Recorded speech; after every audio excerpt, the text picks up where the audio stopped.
There's a quiet moment most people don't talk about. It's the first time you opened your banking app and you don't tense up. No mental math. No, okay, if I buy this, then I can't buy that. Just calm.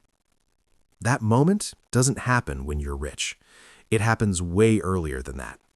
And the number that triggers it isn't six figures. It isn't $1 million. For most people, it happens right around $20,000. And once you reach it, your entire relationship with money changes. Not because you're suddenly wealthy, but because you've crossed an invisible line most people never even realize exists. We're taught to think wealth is a straight line.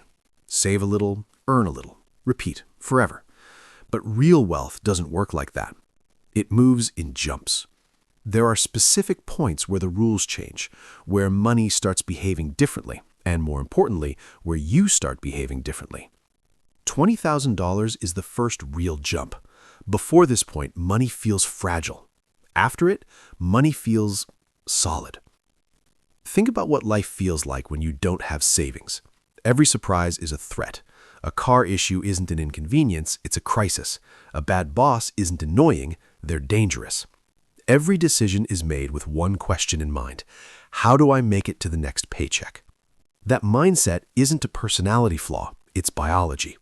When resources are scarce, your brain prioritizes survival, short-term thinking, risk avoidance, immediate relief.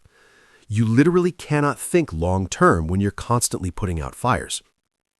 Now, here's what changes when you build a real buffer. Not a few $100s, not "I hope nothing goes wrong" money. I'm talking about months of breathing room. Around $20,000 for most people. Suddenly, problems shrink. Your car breaks down? Annoying, but solvable. Your job sucks? You're not trapped. An opportunity shows up that costs money? You can actually consider it. You stop reacting to life and start choosing. This is why that first milestone matters more than almost anything else. It's not about investment strategies. It's not about secret accounts or advanced math. It's about psychology and momentum. Because once you have money saved, your questions change. You stop asking, "How do I survive?" and start asking, "How do I grow?" That shift alone puts you ahead of most people. Now let's talk numbers briefly. When you're starting from zero, progress feels painfully slow. Saving your first serious chunk of money takes discipline, sacrifice, and patience. But once money exists, it starts helping you. Returns compound, timelines compress, effort stays the same, results accelerate. At first, you're doing all the work. Later, your money starts doing some of it for you. And that's when things get interesting. But there's something even more valuable than the math. To save $20,000, you have to become a different person. You learn to delay gratification. You learn to prioritize long-term wins over short-term comfort. You prove to yourself that you're in control. That identity doesn't disappear once the goal is reached. It carries forward into every financial decision after. Here's another unexpected shift that happens around this level. You stop obsessing over small expenses. When money's tight, every purchase feels important. Coffee, groceries, tiny upgrades. But once you're financially stable, you realize those decisions barely matter. What matters are the big levers: housing, transportation, income, investing consistency. Instead of nickel and diming your life, you start thinking strategically, and that's incredibly freeing. Your career changes too. When you're broke, you negotiate from fear. You tolerate bad conditions. You stay quiet when you should speak up. But when you have savings, something subtle happens. You stand taller. You push back. You take smart risks.